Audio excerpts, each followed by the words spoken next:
In classification, we were discussing rule-based classifier. So in rule-based classifier, today we'll continue with the concept of rule growing strategy. And then we'll discuss Ripper and C4.5 algorithm. Rule pruning. The rules generated by the learn one rule function can be pruned to improve their generalization error. While discussing sequential covering algorithm, we have discussed learn one rule function, right? It will learn one rule in one iteration. We have seen that, right? To determine whether pruning is necessary, we may apply the following methods. So pruning means removing some of the attribute value pair from the conjunct. Okay, from the conjunct, that is from the attribute value pair on the left hand side. In the rule, whatever there is on the left hand side will be having set of conjuncts, right? Among that, any conjunct can be removed. We can check that. So to remove any of the conjunct means attribute value pair. To remove that conjunct from the antecedent means the rule's left hand side. Okay, so to remove any of the conjunct, we have to check whether it will improve the generalization error. That is, it will reduce the errors or not. If it reduces the error, we can prune it. We can remove that conjunct. So to determine whether pruning, that is removing some of the conjunct is necessary, we have to apply some of the methods. So for example, if the error on validation set decreases after pruning, we should keep the simplified rule. Okay, simplified rule means after pruning, whatever we get, that is simplified rule. Okay, after removing some of the conjunct, whatever is remaining, that is called the simplified rule. Okay, so here validation set means that is after training the model. After training the model, the test set, whatever we use, we know that we can divide the data set into training set and the test set. The test set is validation set. Okay, after pruning, if the error on that is error on applying model on validation set or test set decreases, error must be decreased, then only we can prune it. That is, we can keep the simplified rule. Another approach is to compare the pessimistic error of the rule before and after pruning. Pessimistic pruning means we have to remove one rule at a time. Okay, we have to remove one rule at a time from the set of rules, and we have to check whether it improves the classification. If it improves the classification, then we can remove that. So if the pessimistic error is reduces, then we can, that is, we can check with the pessimistic error. After pruning, we can check with the pessimistic error. If it reduces, then we can use that simplified rule. The simplified rule is retained in place of the original rule if the pessimistic error improves after pruning. Rationale for sequential covering. After a rule is extracted, after taking or after extracting the rule, the sequential covering algorithm must eliminate all the positive and negative examples covered by the rule. So once you get the rule, the positive and negative example covered by that rule must be removed from the examples. Okay, that must be removed from the example so that the next rule should not cover the same examples. Okay, the rationale for doing this is given in the next example. You can see this. So we have set of positive and negative classes here. So we have given with the three rules also, R1, R3 and R2. And you can notice R1 covers some of the positive and negative rules. That is more positive rules and less negative rules. Again, R2 also covers more positive rules and less negative rules. Again, R3 also covers more positive rules and less negative rules, right? Figure 5.4, that is whatever we have seen just now, shows three possible rules. Sorry, this is R1.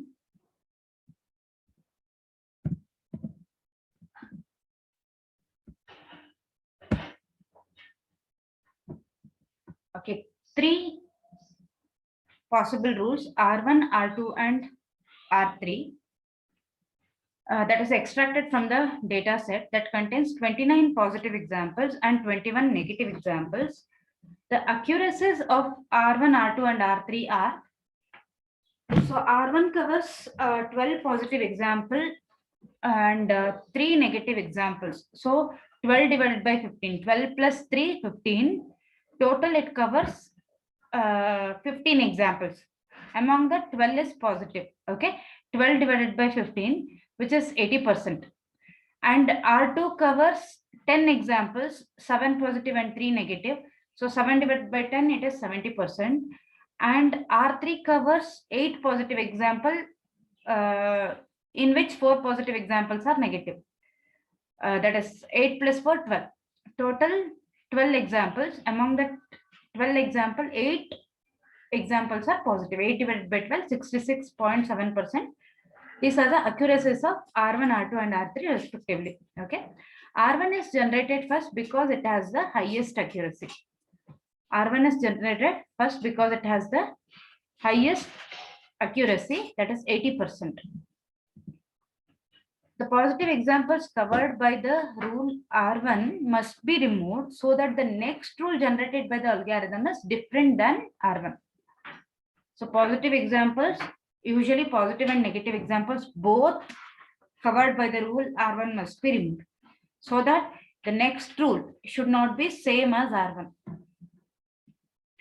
The algorithm can be given a choice of generating either R2 or R3. Okay, algorithm, we can give the choice for the algorithm for generating R2 or R3. So R1 and R3 together, it will cover 18 positive examples. If we combine the examples covered by R1 and R3 together, it covers 18 positive examples and 5 negative examples. So overall accuracy of this example is 78.3%. That is together, when we merge these two together, then it will be accuracy is 78.3%. And if we combine R1 and R2 together, then it will cover 19 positive examples and 6 negative examples. You can see in the figure. Okay, you can see in the figure. First, we have R1 here, right?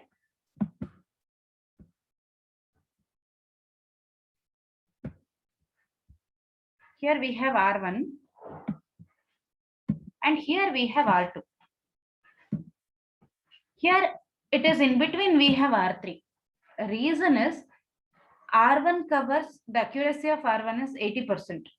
And then accuracy of this set, it is 70%. And accuracy of this set, it is 66%. That's why this is R1, R2, and R3. Based on the accuracy, the numbers are given here. Okay, even though R1 and R3 are adjacent, it is not given the name as R2. I hope you understood. So R1 and R3, if we combine, accuracy is 78.3%, and R1 and R2 are together, its accuracy is 76%. The incremental impact of R2 or R3 on accuracy is more evident when the positive and negative examples covered by R1 are removed before computing their accuracy. Okay, before computing the accuracies of R1, R2, and R3, the examples covered by R1 must be removed. Then only it will increase the accuracy values for R2 and R3. If positive examples are covered by R1 are kept as it is without removing, then R3 will be overestimated according to its accuracy. And if negative examples are not removed, which is covered by R1, then we may underestimate the accuracy of R3. that is, we consider the latter case, we might end up preferring R2 over R3. That is, latter case means if we don't remove the negative examples. If we don't remove the negative examples, if we keep it as it is, then instead of preferring R3, we'll prefer R2. Even though half of the false positive errors committed by R3 have already been accounted for the preceding rule, that is R1. Since R1 and R3 are adjacent, the that is errors, the false positive errors committed by R3 will be already covered by R1.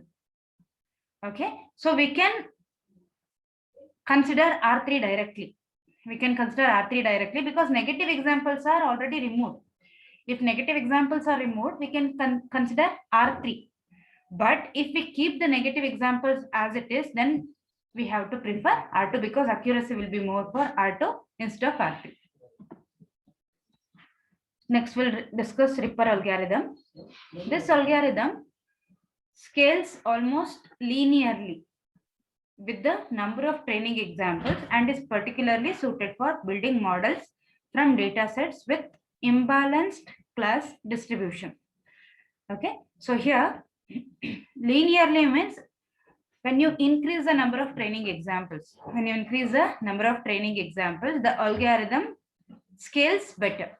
It will improve the performance of the model. Okay, it will improve the performance model, and it is suited for building model that from the data sets with imbalanced class distribution. The class distribution will not be balanced. Okay, we cannot get all the positive or negative examples together. Okay, that is called imbalanced class distribution. Ripper also works well with the noisy data sets because it uses validation set to prevent model overfitting. Okay, to prevent model overfitting, it uses the validation set. Instead of training set. That's why it works well with a noisy data set also. If we have two class problem means only two classification values. That is, for example, positive or negative, yes or no. Okay, when we have such two class problem, Ripper chooses the majority class as its default class. For example, if we have 30 example, and among that 30 example, if I have 25 positive example and 5 negative example, majority class is 25, right? Among 30 example, 25 classes are positive means majority class is positive example. So that positive example will be considered as default class.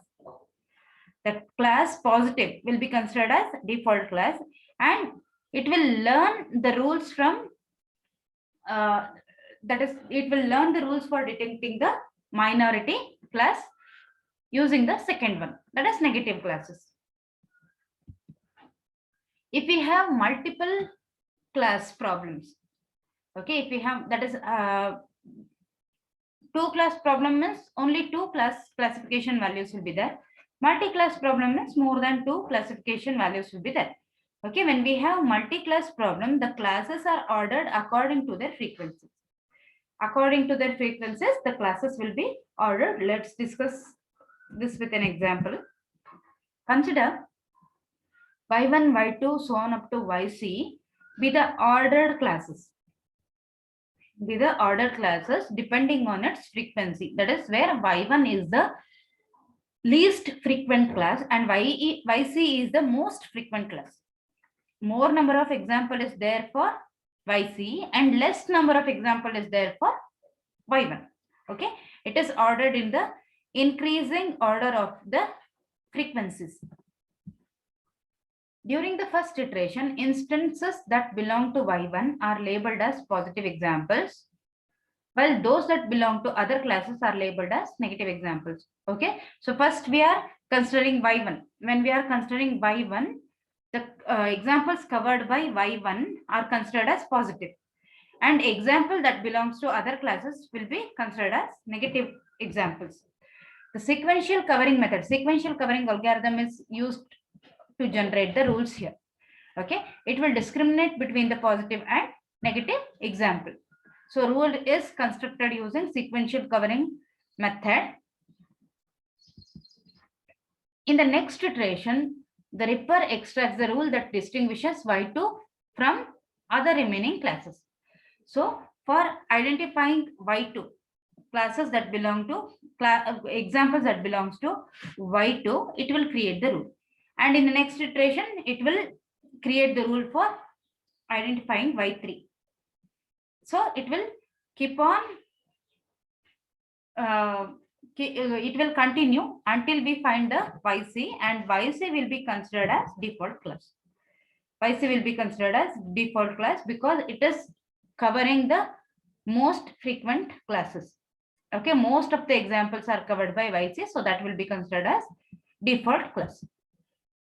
Rule growing.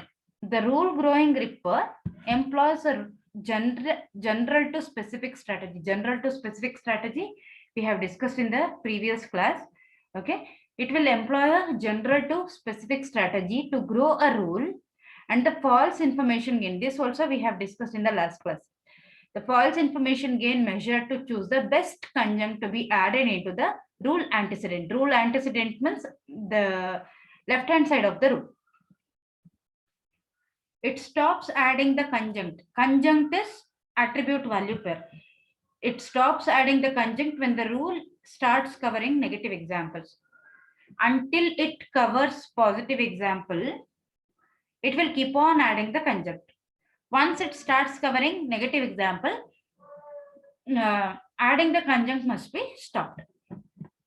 The new rule is then pruned based on its performance on the validation set. So now we have to apply the model on the test set, and if required, we have to prune the conjunct. The following metric is computed to determine whether pruning is needed or not. For example, P minus n divided by P plus n, where P is the number of positive examples and n is the number of negative examples in the validation set, that is in the test set covered by the rule. This metric is monotonically related to the rule's accuracy on the validation set. So it depends on the rule's accuracy. Okay, it depends on the rule accuracy, that is P minus n divided by P plus n. If the metric improves pruning,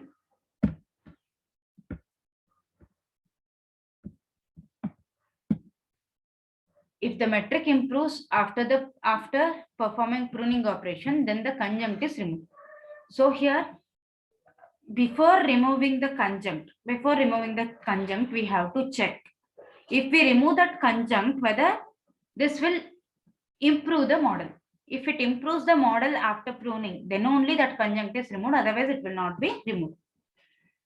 Pruning is done starting from the last conjunct added to the rule. Last conjunct, whatever we have added to the rule, pruning is done with that conjunct. For example, if the rule is given, if rule given is ABCD, which implies Y. Rule is ABCD and it implies Y.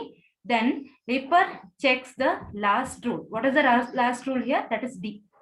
After removing the last rule, that is after pruning this D, whether it improves the model. If it improves the model, then D will be removed first. D will be pruned first.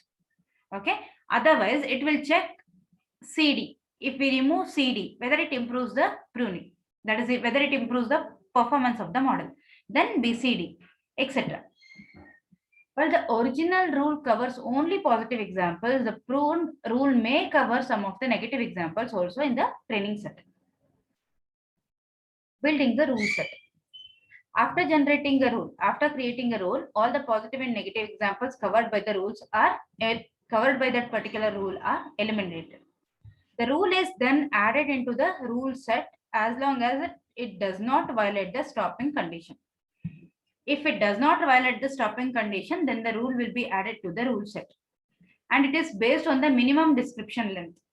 Minimum description length is the best explanation given when we have a limited set of observed data. And it is the one that permits the greatest compression of the data. Compression means removing some of the rule. Removing some of the rule, depending on this, whether the retained rules, whether the retained rules covers the positive and more positive example and less negative example. That is the concept of minimum description length. If the new rule increases the total description length, when we add a new rule, if it increases the total description length of the rule by at least d number of bits, then the ripper stops adding rules into the rule set.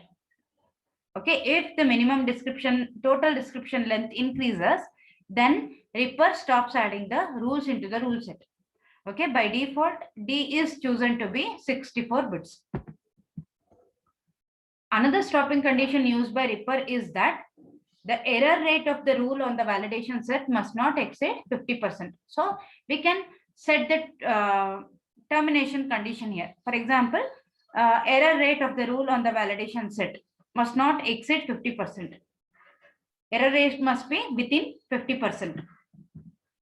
Ripper also performs additional optimization steps to determine whether some of the existing rules in the rule set can be replaced by better alternative methods. Indirect methods for rule extraction. Let us discuss a method for generating a rule set from a decision tree. When we have a decision tree, using that decision tree, we can create rule set. Every path from the root to the leaf node of a decision tree can be expressed as a classification rule.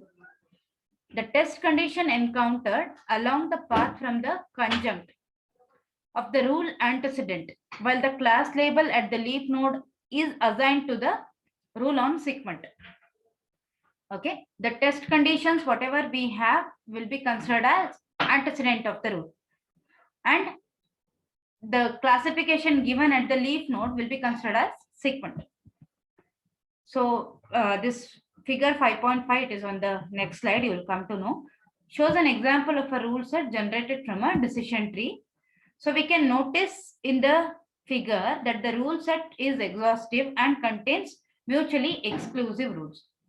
Okay, mutually exclusive rules, that is the rules covered by one rule will not be covered by other rules. Okay, and it is exhaustive. Exhaustive means all the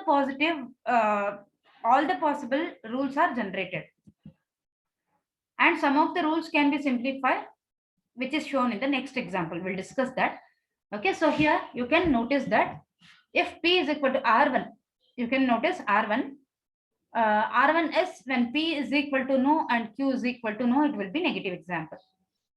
And on the same path, when P is equal to no and Q is yes, it is positive example. That is whatever is there on the left side of the root, I'm saying that. So that is R1 and R2. Okay. Similarly, R3 can be when P is positive and R is negative. P is positive and R is negative, then it will be positive example. Then P is yes, R is yes, and Q is no, then it will be negative example. When P is yes, R is yes, and Q is also yes, then it will be positive example. R3, there is some mistake here. Okay, if P is yes and R is no, okay, this you can change. Okay, this you can change. It is R. Okay, this Q is, that is not Q, it is R. R is no, then it will be positive example. Okay. Then consider the following three rules from figure 5.5, that is R2, R3, and R5. So P is no and Q is yes, it will be positive example.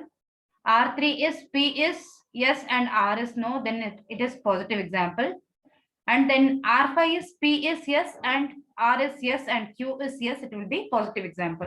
So we can notice that when we have Q is equal to yes, that is R2 and R5.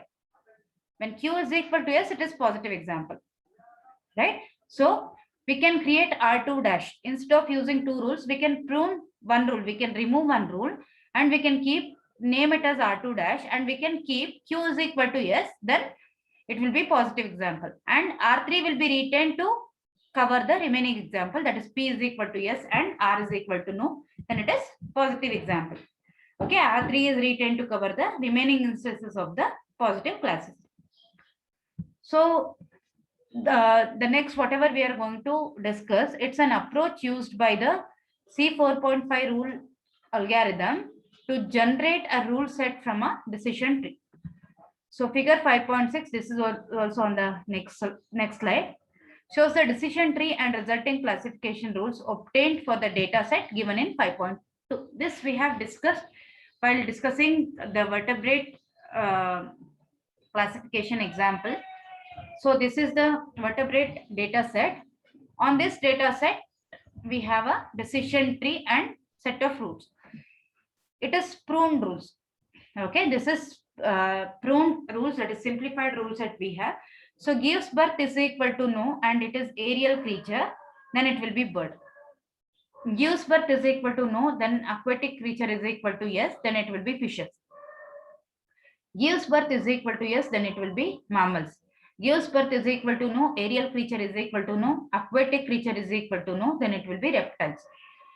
And default cases amphibians here. Okay, that is which covers more number of examples, that will be considered as default case. Rule generation. Classification rules are extracted for every path from the root to one of the leaf nodes in the decision tree. This is initially. Initially, rules are generated for all the possible cases. Given a classification rule, for example, R is A implies Y. A is the set of attribute values pair.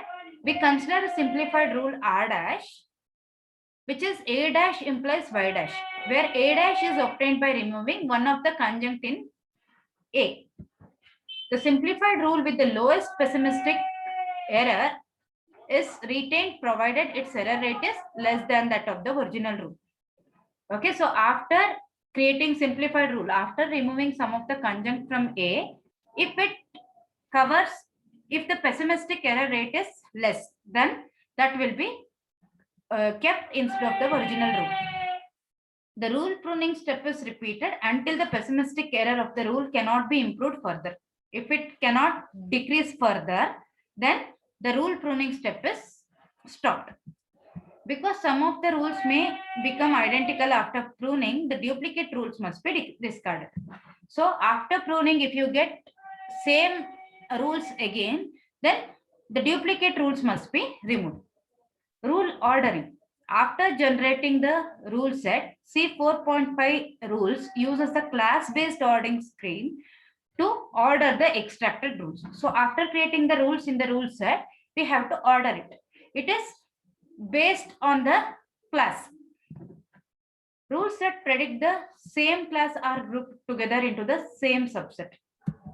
The total description length for each subset is computed and the classes are arranged in increasing order of the total description length, smallest to largest. The class that has the smallest description length is given the highest priority because it is expected to contain the best set of rules. Okay, the class which is having smallest description length, that will be given highest priority and it is expected to contain the best set of rules among all the rules in the rule set. Okay, I hope you understood the concept. If you have any doubts, you can ask me.